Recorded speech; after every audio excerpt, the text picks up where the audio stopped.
Wahabi atau orang-orang yang selalu mengajak kembali kepada Al-Quran dan As-Sunnah biasanya selalu menjebak anak-anak muda muslim yang masih hijau, yang masih merah jabang bayi itu dengan pertanyaan yang menjebak. Wahabi atau orang-orang yang mengajak kembali kepada Al-Quran dan As-Sunnah biasanya bertanya begini, Anda ikut Nabi SAW ataukah ikut Imam Asy-Syafi'i? Ini adalah pertanyaan yang menjebak. Jika anak-anak itu belum paham tentang apa-apa, mereka akan langsung jawab, ya ikut Nabi. Padahal salah. Salah kalau menjawab seperti itu. Oleh sebab itu, perhatikanlah jawaban kami, ya. Dengan tegas saya Dawa Mu'alim menjawab bahwa saya ikut Imam Asy-Syafi'i radhiyallahu an. Karena Imam Syafi'i sudah terbukti mengikuti Rasulullah sallallahu alaihi wasallam. Ini dibuktikan oleh jutaan ulama, jutaan bukan hanya ratusan tetapi jutaan ulama dari seluruh dunia, dari generasi ke generasi, dari zaman ke zaman. Bahkan beliau adalah pembela ajaran dan sunnah-sunnah Nabi Shallallahu Alaihi Wasallam. Jika saya mengaku mengikuti Nabi Shallallahu Alaihi Wasallam secara langsung, maka saya akan ditertawakan oleh semua makhluk. Karena dari mana saya tahu ajaran Rasulullah Shallallahu Alaihi Wasallam? Kalau bukan dari guru ke guru, melalui jalur sanad yang sambung pada Imam Syafi'i radhiyallahu an hingga sampai kepada Rasulullah sallallahu alaihi wasallam. Coba kita perhatikan para ulama Nusantara yang mayoritas bermadhab Imam Syafi'i itu memiliki jalur sanad ilmu yang bersambung kepada Imam Syafi'i radhiyallahu an hingga sampai kepada Rasulullah sallallahu alaihi wasallam. Singkat saja, kita langsung singkat seperti Syekh Muhammad Arsyad Al-Banjari, yaitu salah satu ulama Nusantara yang lahir di Banjarmasin, Kalimantan Selatan, yang beliau wafat di Klampayan, maka beliau disebut sebagai Datuk Klampayan. Kemudian Syekh Muhammad Nawawi bin Umar Al-Bantani At-Tanari, itu di daerah Tanara, yaitu perbatasan antara kota Tangerang dengan Serang, kota Serang, Banten. Kemudian Syekh Muhammad Mahfud At-Tirmasi, yaitu Tremas, Kediri, Jawa Timur, dan yang lain-lain.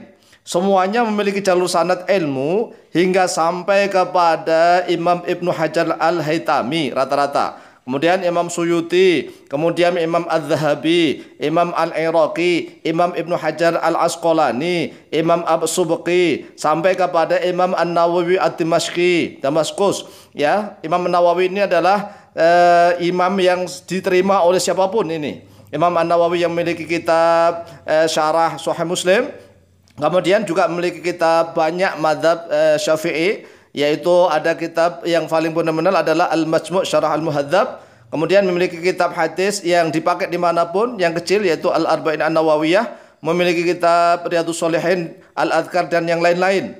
Kemudian Imam An-Nawawi ini kalau dijalur-jalurkan sampai juga kepada Imam Al-Ghazali. Imam Ghazali adalah salah satu muridnya Imam Haramain Al-Juwaini. Kemudian ada juga yang berjalur kepada Imam Al-Baihaqi. Imam Baihaqi adalah ulama madhab Syafi'i yang menjadi juru bicara madhab Syafi'i.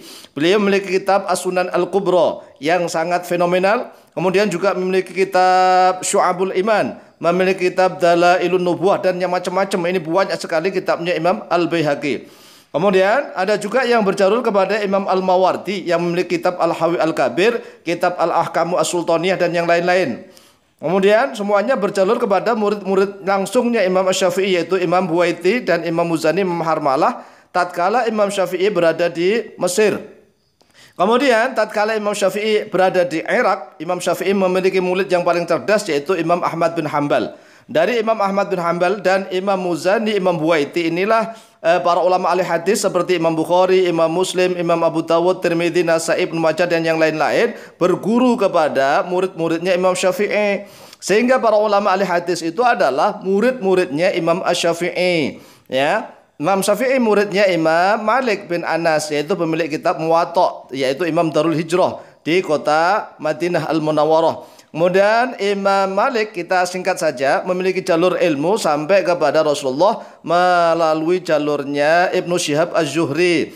Kemudian sampai kepada Sa'id bin Musayyib atau Musayyab. Kemudian sampai ke Abu Hurairah. Kemudian kalau jalurnya dari Ahlul Bait, mulai dari Ja'far As-Shadiq, kemudian Muhammad Al-Bakir, kemudian Ali Zainal Abidin, kemudian kepada Husain, kepada Ali, kepada Rasulullah, dan seterusnya. Jadi kalau kita mengikuti madhab Imam Syafi'i, kita mengikuti guru-guru kita yang bermadhab Imam Syafi'i, yang sambung sanadnya pada Imam Syafi'i radhiyallahu an, yang sampai juga muttasil kepada Rasulullah Shallallahu Alaihi Wasallam. Jadi sekali lagi kita adalah mengikuti Imam Syafi'i. Tidak mungkin Imam Syafi'i itu tidak mengikuti Rasulullah Shallallahu Alaihi Wasallam.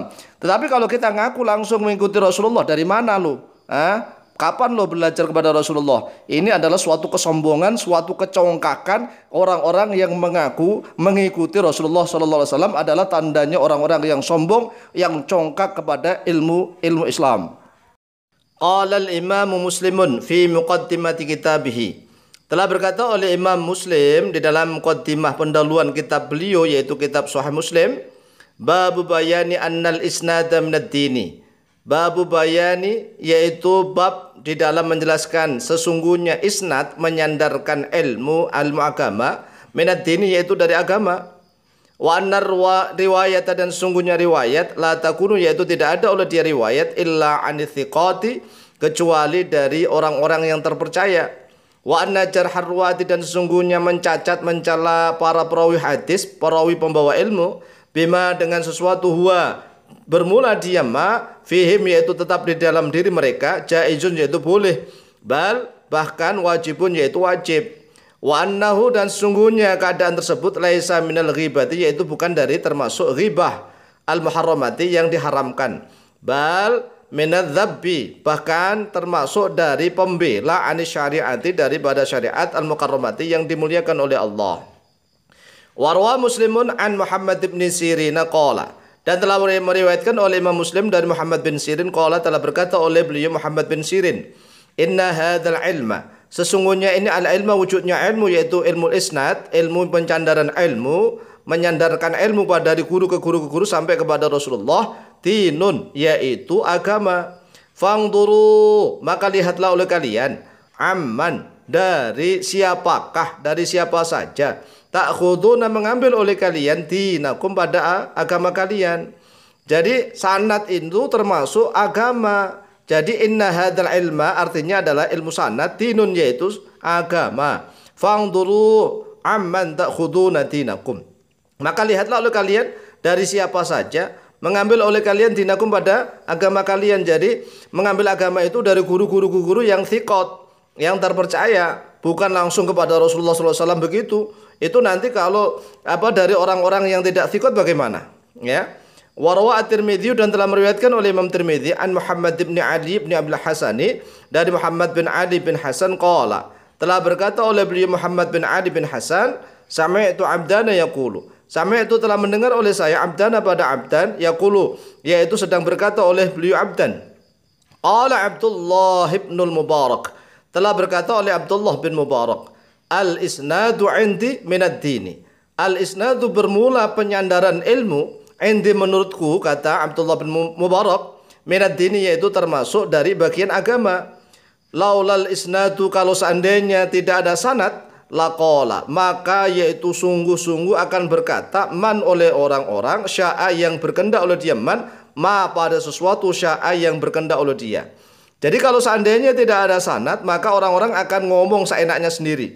Laqala man sya'a ma sya'a, sungguh akan berkata oleh orang-orang yang berkehendak pada sesuatu yang dia kehendaki. Jadi ngajak kembali kepada Al-Quran dan hadis. Ayo kembali kepada Al-Quran dan hadis. Yang namanya kembali itu kalau sudah tersesat, ya. Antum kan sudah tersesat karena tidak mau bermadhab, berpijak kepada pendapat para ulama yang sudah meneliti Al-Quran dan hadisnya Rasulullah SAW, sebagaimana yang dilakukan oleh para mujtahid mutlak mustaqil, yaitu salah satunya adalah Imam Asy-Syafi'i radhiyallahu an. Imam Syafi'i sudah meneliti seluruh dalil-dalil Quran dan hadis yang beliau tulis dalam kitab Al-Um, dan juga beliau memiliki metode cara istinbat hukum yang beliau tulis dalam kitab Ar-Risalah. Oleh sebab itulah kita mengikuti Imam Syafi'i sudah tentu mengikuti Rasulullah SAW.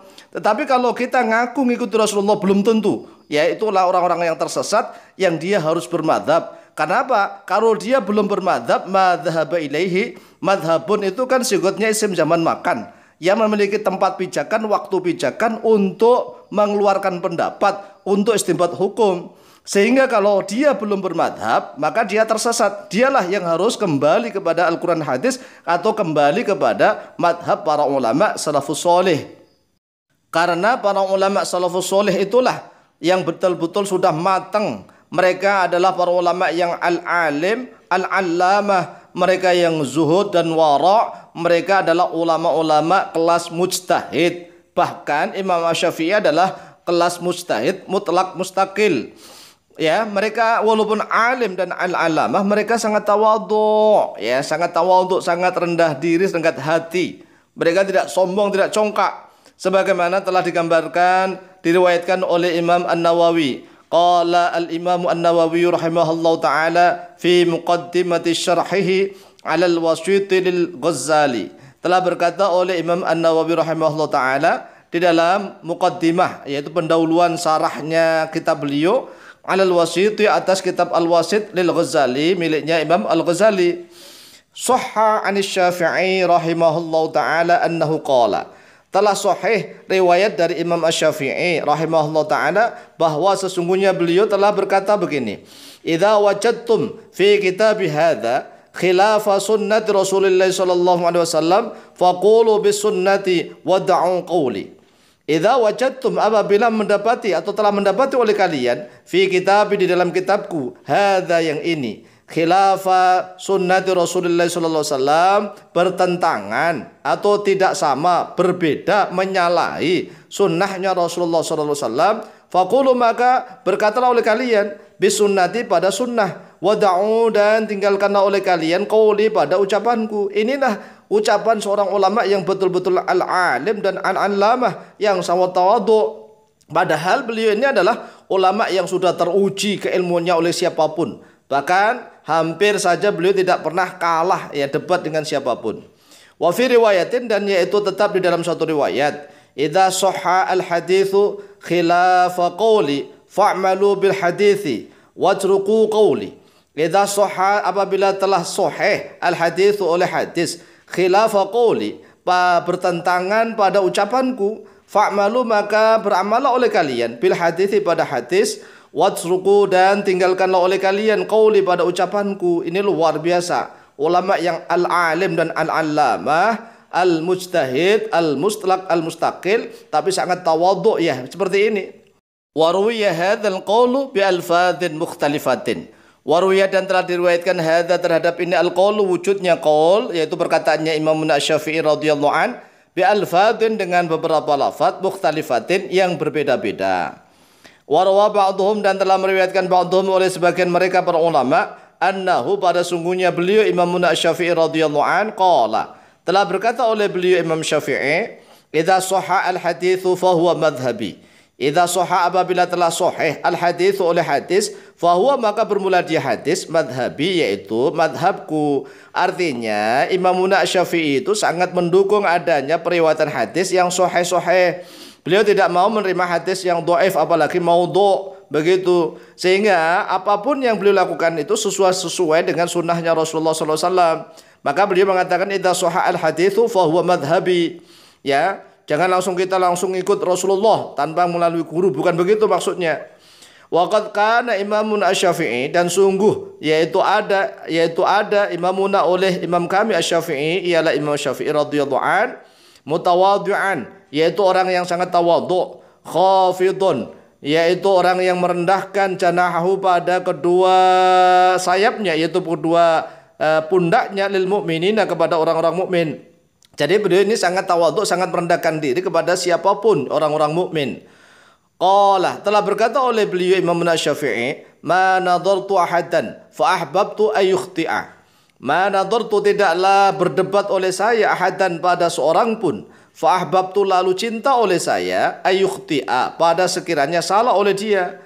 Jadi Imam Syafi'i tidak pernah, ya, berdebat kepada siapapun kemudian dia senang hati, cinta orang lawan debatnya itu salah, tidak. Beliau berharap lawan debatnya itu benar. Inilah seorang yang al-alim, al-allamah, yang sudah menguasai seluk-beluk Al-Quran dan sunnah-sunnah Rasulullah SAW. Sehingga beliau berharap, ya, lawan debatnya itu orang yang benar, bukan orang yang salah. Tidak seperti ulama-ulama zaman now yang cemen, baru hafal Quran dan hadis sedikit saja sudah berharap kalau dia berdebat musuhnya yang kalah, lawan debatnya yang kalah dipermalukan di hadapan umum kalau bisa. Itulah ulama-ulama yang kelas teri, yaitu kelas tempe.